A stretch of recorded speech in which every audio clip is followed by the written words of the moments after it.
மகிமையின் தெய்வத்தை நோக்கி காலை ஜெபம்.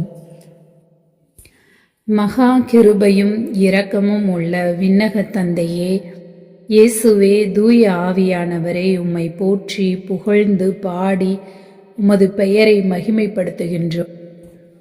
இந்த நாளுக்காக உமக்கு நன்றி செலுத்துகின்றோம். ஆண்டவரே, எங்களது எல்லா தேவைகளிலும், எல்லா விருப்பங்களிலும், எடுக்கின்ற முடிவுகளிலும், முயற்சிகளிலும், எங்களது திட்டங்களிலும், எங்களுடைய திட்டத்தின்படி அல்ல ஆண்டவரே, எங்கள் வாழ்வு உமது திட்டம் நிறைவேறுவதாக.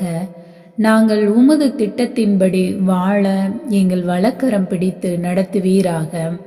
விண்ணுலகில் உமது சித்தம் நிறைவேறியது போல எங்கள் வாழ்விலும் குடும்பத்திலும் உமது சித்தமே நிறைவேறுவதாக. உமது பார்வைக்கு நலமானதை எங்களுக்கு செய்வீராக. அதற்காக நன்றி கூறுகின்றோம். மண்ணகம் எனது தற்காலிக கூடாரம், விண்ணகம் எனது நிலையான வீடு. நானோ நிலை வாழ்வை எதிர்நோக்கும் ஒரு பயணி.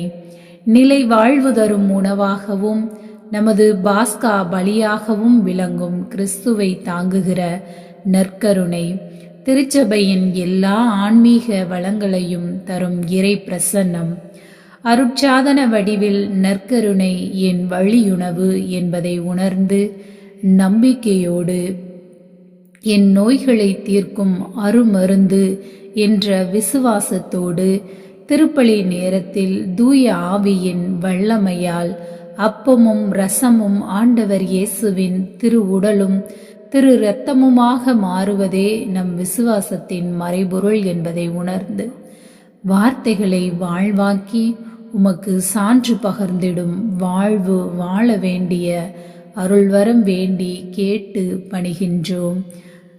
உயிர்க்கும் வல்லமையுள்ள தெய்வமாகிய இயேசுவே, எங்களை உயிர்ப்பிக்கும் வல்லமை உடையவரும் நீரே என்ற நம்பிக்கையோடு வாழும் உமது பிள்ளைகள் எங்களுடைய ஜபங்களுக்கெல்லாம் பதில் தரும் அற்புத நாயகன் நீரே என்ற எண்ணத்தில் உம் பாதம் வந்து ஜெபிக்கின்றோம் எங்கள் நல்ல தந்தையே.